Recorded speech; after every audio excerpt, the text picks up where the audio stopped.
Zach Carter of the Huffington Post is reporting on an issue that's getting no media attention, even though it involves screwing over our troops. He says the following: House Republicans are pushing legislation to block predatory lending protections for American soldiers under pressure from the banking lobby, of course.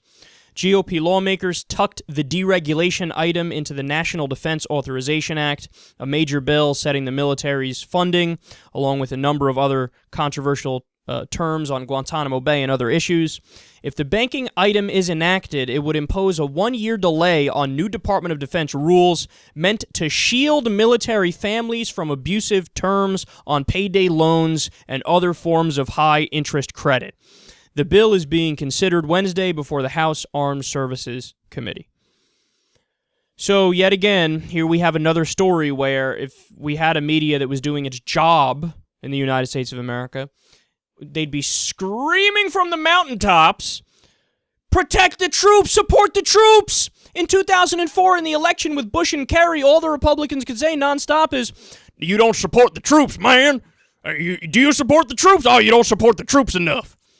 And, well, here we have a case where there's, a situation where conservatives are actually not supporting the troops, and the media is like,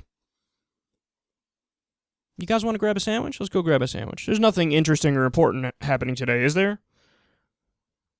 I mean, how grotesque is this, man? All the people who wave the flag the most, who talk about patriotism the most, who pretend like they most support the troops, they're the ones pushing to block predatory loan protections.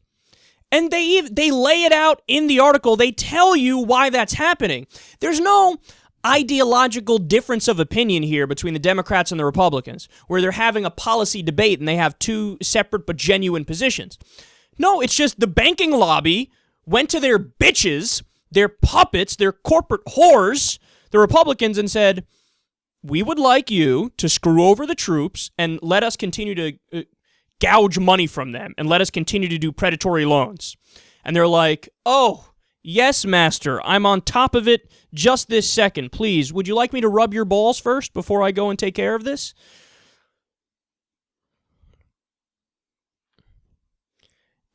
I'm sorry, but it's just a shame when in the United States of America, people have to come to a shitty YouTube show and blog talk radio show and internet talk show in order to get something that's really important news. This is something, again, that should be huge news. You should talk about this for like a week straight and do the breaking news thing and hammer away on this and get the American people outraged. If you polled the American people, hey, do you guys want to do predatory loans of troops, of veterans? What do you think it would come back?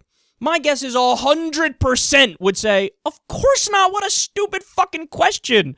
No, we don't want to do predatory loans to troops. Of course you should regulate that properly.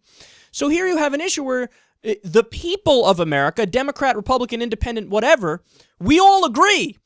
But the Republicans in Congress are like, no, you don't get it. We are not representing the people. We are not representing the troops, even though we use them every time an election comes around. We are representing the banking lobby, and we're just going to listen to them.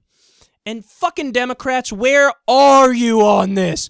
And then the Democrats get shellacked in elections, just like the last election. And they're like, I don't understand why we lost. It doesn't make any sense. I don't know. I don't get it. Well, you fucking lost because when the Republicans do shit like this, you're never there with the bullhorn going, look at these people, they hate the troops. You're never screaming about it. You're never pointing it out. You're never saying corruption, corruption, corruption, corruption. You're never doing it. So then when the election rolls around, people don't follow this shit, and they have a short-term memory, so they just go, I don't know, I'll just vote Republican because the Democrats have been in for a while. So it's like with the government shutdown. The Republicans had a 9% approval rating when they shut down the government, but somehow a year later, they won the election in a landslide. Why? Because the Democrats never said, only 9% of you like them. They shut down the government when they couldn't repeal Obamacare. They're crazy people. You would have won if you made that argument. You'd win if you made this argument today. Of the Republicans hate the troops. So look at what they're doing. It is empirical. It is objective. It is a fact. The Republican Party should be ashamed of itself. The media should be ashamed of itself for not reporting on this ad nauseum, ad infinitum. And the Democrats should be ashamed of themselves for not calling this out.